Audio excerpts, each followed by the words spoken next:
Jusqu'à 9h, Good Morning Business.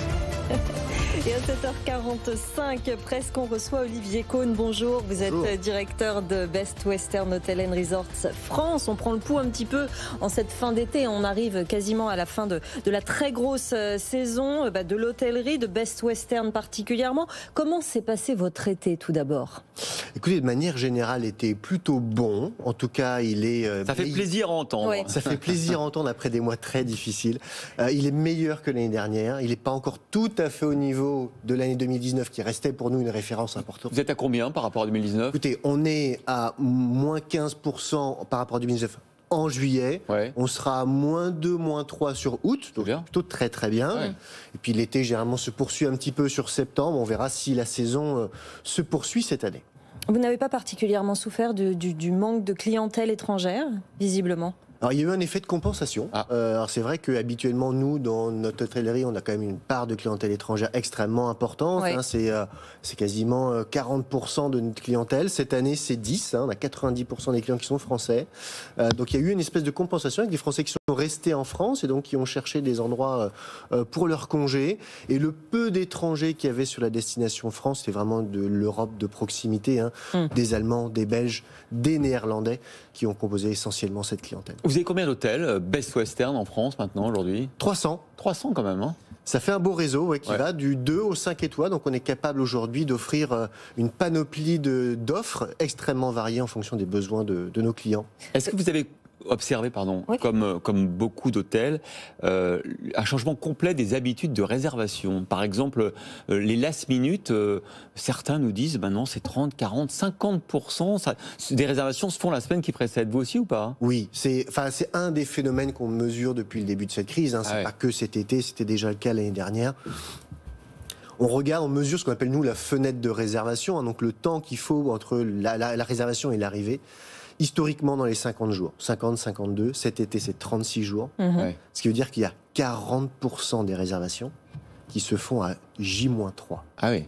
Donc c'est énorme, ça demande une organisation Ah oui. des équipes incroyable, il faut énormément de flexibilité. C'est ce Ouais. que nous Parce dit le que patron on sait d'accord, jamais, c'est que ça change toute l'organisation de vos Ça métiers. change tout, en fait. Ça change le calendrier des équipes, ça change la préparation des établissements, des services. C'est vraiment un changement fondamental d'organisation. Et justement, en matière de personnel et même de recrutement, est-ce que vous avez cette flexibilité nécessaire ? Est-ce que vous avez des problèmes de recrutement ? Parce qu'on sait que dans l'hôtellerie et la restauration aussi particulièrement, c'est très compliqué cette année. Alors, c'est très compliqué. C'est toute la difficulté de cette saison. C'est pas tant d'avoir les clients dans les établissements, c'est être capacité de délivrer la prestation qui était attendue et qui a été réservée par les clients, avec un marché de l'emploi qui est très compliqué pour nous.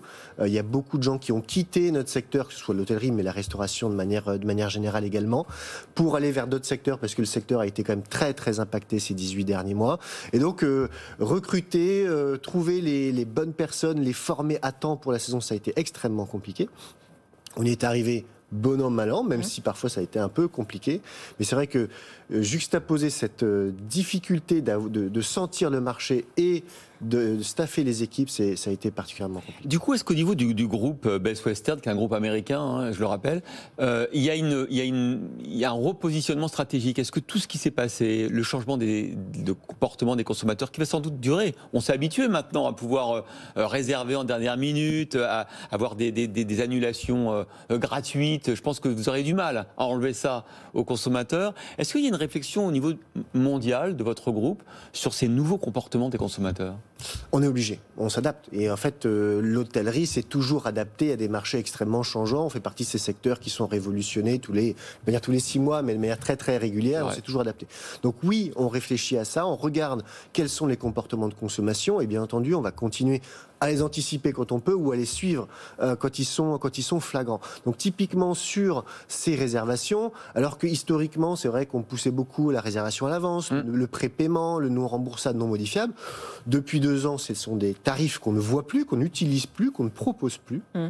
Parce que clairement, ce n'est pas absolument pas ce que les clients recherchent. Donc on restera constamment dans cette adaptabilité. Est-ce que vous réussissez à avoir une visibilité sur les derniers mois de l'année? Je pense notamment aux voyages d'affaires qui sont très très en retrait forcément en ce moment. Les entreprises hésitent encore à envoyer leurs employés en voyage d'affaires. Vous, comment vous le sentez cette fin d'année? Est-ce que vous comptez particulièrement là-dessus ou vous allez plutôt vous concentrer sur le tourisme? Alors c'est la grande question pour cette fin d'année. On voit en ce moment des flux touristiques qui baissent et une augmentation des flux plutôt corporate ou affaires. C'est la bonne nouvelle. Nos portefeuilles de réservation sur septembre à décembre sont bons. Après, pas partout. Sur Paris, on voit qu'il y a encore énormément de difficultés. Oui, c'est ça. Ce sera certainement pas de retour à la normale avant de nombreux mois. Est-ce que vous demandez, Olivier Cohn, pour Best Western, le soutien du gouvernement, notamment sur les hôtels parisiens? On sait qu'on va débrancher les aides, là, lundi. On aura Agnès Pannier-Runacher dans une demi-heure à votre place. On va lui poser la question du débranchement des aides. Est-ce que vous demandez le maintien des aides, notamment pour les hôtels à Paris? Pour les hôtels à Paris et pour toutes les destinations qui souffrent, parce que certes, dans les littoraux, tout a très bien fonctionné cet été. Paris, c'est moins 50% sur cet été. Il y a d'autres destinations qui ont beaucoup souffert. Par exemple, on va prendre dans l'est de la France. En fait, on voit que le tourisme culturel, les centres-villes, n'a pas fonctionné cette année. Par contre, à la campagne, au bord de mer, à la montagne, ça a extrêmement bien fonctionné. Donc il y a des changements importants comme ça dans les zones touristiques, mais il faut absolument que l'accompagnement du gouvernement soit poursuivi pour les prochains mois, parce que typiquement, si on reprend le cas de Paris, ça va continuer encore de nombreux mois. Avec quand même l'attente le retour des étrangers, quoi qu'il arrive, ce sera soumis à ça, particulièrement dans les capitales. Sur les capitales, ce sera bien entendu le tourisme international qui fera la différence et qui remplira à nouveau, on l'espère, nos établissements.